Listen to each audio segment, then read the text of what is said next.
Hello বন্ধুরা, বড়দের প্রণাম, ছোটদের ভালোবাসা জানিয়ে আজকে আবার একটা নতুন ব্লগ নিয়ে তোমাদের সামনে চলে আসলাম।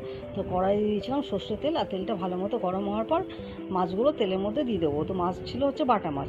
তো মাছগুলো ভালো করে কড়া করে ভেজে তুলে নিয়ে ফোড়নে দিয়ে দিলাম তোমার কালো জিরে, আর দিয়ে দিলাম সর্ষে পাউডার। আগে থেকে একটু সামান্য নুন দিয়ে ভিজিয়ে রেখেছিলাম।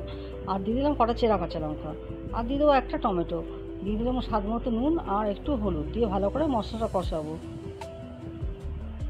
সর্ষেটা ভালো করে কষানো অবধি নাড়বো, আর দিলাম একটু সামান্য মিষ্টি। তারপরে দেখো মশলাটা কষানো হয়ে যাওয়ার পরে দিয়ে দিলাম জল।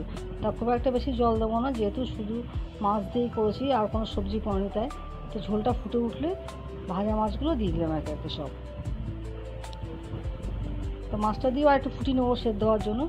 তো মাছটাও সেদ্ধ হয়ে যাওয়ার পর দিয়ে দিলাম কটা ওপর থেকে গোটা কাঁচা লঙ্কা আর কাঁচা সর্ষে তেল দিয়ে নামিয়ে নেবো আজকে বাটা মাছের সর্ষে দিয়ে ঝাল। তো সবাই ভালো থাকবেন, সুস্থ থাকবেন। আজকের মতো ভিডিওটা এখানেই শেষ করছি।